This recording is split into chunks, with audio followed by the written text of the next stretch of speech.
Today I want to share some adventures of sewing a namjar. Um, Namjars are kind of the most ceremonial robes that we wear, mostly just for ordinations, but they're similar to the chugus that we wear for more teachings. But the things that make a namjar more special is that they have a lot more panels. Um, the history of the namjar and the chugu was from what the Buddha, when he was looking out at rice paddies and really saw the beauty of kind of the individual little paddies, but then how they all connected. And he said that he really appreciated the distinctness of each individual part, as well as the integrity of the whole. And so he wanted to have robes kind of designed off of that image. And so Ananda, I guess, was the one who came up with the design, and the Buddha said, "Good job," and that's how we have our namjars and chugus today. A few little features of the namjars and chugus is that they all have these distinctive lion's ears, and they symbolize the lion of courage, and because the lion is the strongest and most courageous of animals. And so we can, when we put on the cloaks, it's to show that our integrity and our courage in sharing the Dharma. It's not to be confused with the Dingwas, who I think have the similar little fangs, but those are the fangs of death and reminding us of impermanence. I think I might have that wrong. Another little feature is these little bird's feet on the edge of every flap. It's a little three-pronged, and I'm not quite sure what it means. I'm assuming it's the symbol of the wisdom of compassion, symbolizing a bird of the wings of compassion and wisdom, but I couldn't actually find anything specific to that, so don't quote me on that one either.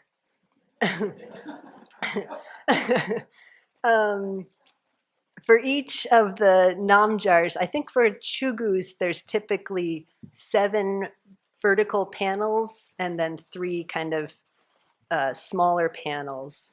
But for the namjars, they can vary, I guess, depending on the person's size, varying from 9 panels all the way up to 25 panels. And for Venerable's namjar that I just sewed, I used the template of Venerable Sangye Kadros and did 21 panels. I could have done smaller, but it hurt my brain to do the calculations to figure out the difference, so I just went with what I could copy. So I ended up doing 64 different little panels to make 21, or 64 individual strips to make 21 panels. So many of the lessons learned is the first one that everything is backwards and upside down. So that means, I talked on this on my last BBC, of really seeing how I think I'm a separate solid person, but I'm not. I think I'm in control, but I'm not.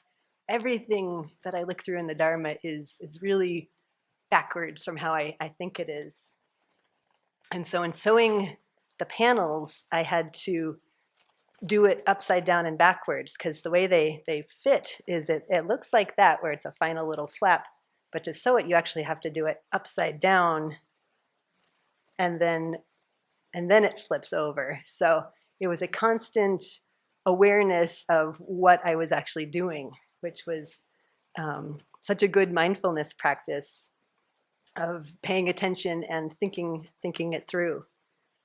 There's a phrase in carpentry called "measure twice, cut once," and that applies. You have to think it through, because once you cut it, it's done. And so I've come up with see things how they are and think again. And so don't just take it for how you think it is, but think it through again, because usually it's not quite always how we think it is the first time. Another Dharma lesson is focus on the moment and keep the big picture in mind. So it was taking a lot of kind of detail work of really paying attention to what I was cutting or sewing in that moment, but being very aware of what the next steps were in the bigger picture. And that applies to so much of our lives, of being present and aware in this moment, but not getting fixated on it and forgetting about what the next steps are. Part of that paying attention to the next steps was how doing the namjar, it always changed. As far as the lengths of the panels, they alternate. So each one is long, and then it goes short, and then it goes long and short. So all the panels they're not the same. They change, whether they're long or short, with the smallest panel on the top. So it's very much a paying attention to what you're doing in the moment and not get into that rote or that automatic mind of like, okay, I know what I'm doing. I can just chug along and stop thinking. It's like, no, you have to think at every step on the way. And also how the panels open, the way I don't want to stand up and hold this because it'll be big, but the way it's set up is that the panels open to the left, and then there's a center panel where there's actually, it has the two bird feet in the middle, and then all the panels open up to the right. So they're not all the same, and you have to pay attention to which way it's going. And so that includes whether it's opening to the left or the right, or if it's upside or down, backwards. It gets very complicated.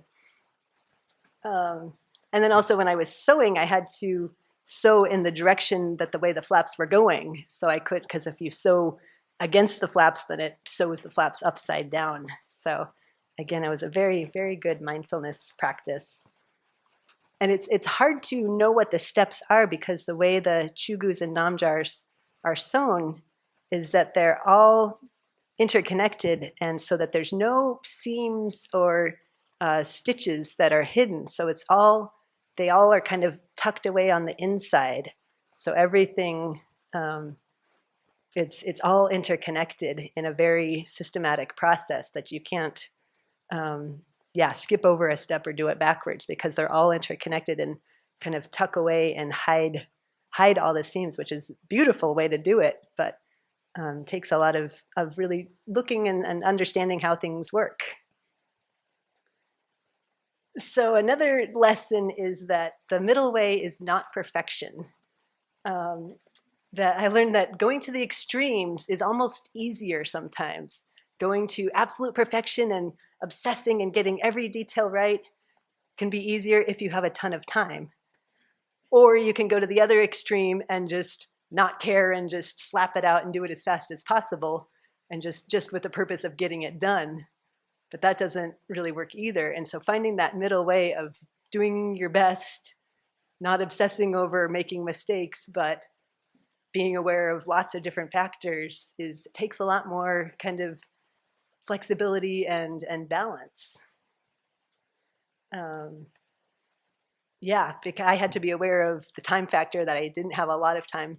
It was a huge difference between doing this in retreat when I had nice chunks of time and it was quiet and I could really focus, versus once I got out of retreat and there was very little time and very little focus. And so I had to be aware of that time factor.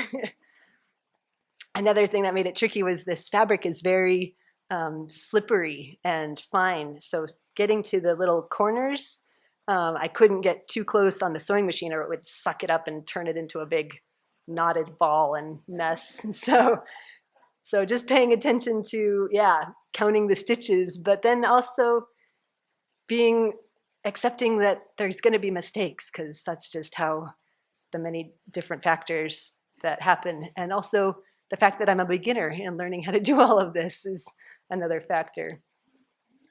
One thing that was really helpful, though, especially during retreat, was setting my motivation, taking the time to really, before getting started, really being clear of what I was doing, of how rare and fortunate it is to make a namjar so that my teacher can be comfortable, at ease, and at peace when she's performing ordinations. And so that hopefully that carries on to the person receiving the precepts and becoming a monastic, so that they too could be at peace and ease and respect the robes and respect the Dharma.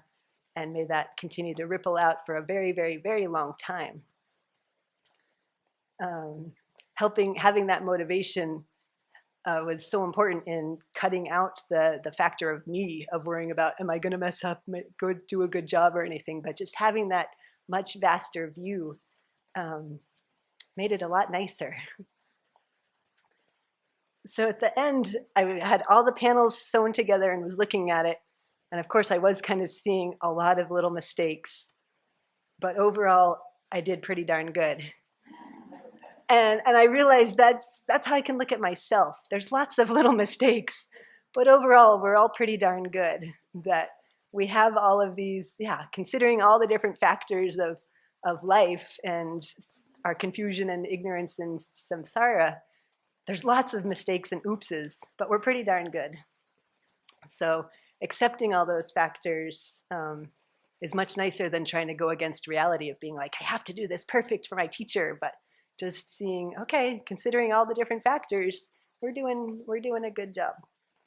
So, and it feels a lot better of rejoicing and just acknowledging and accepting that rather than going against reality.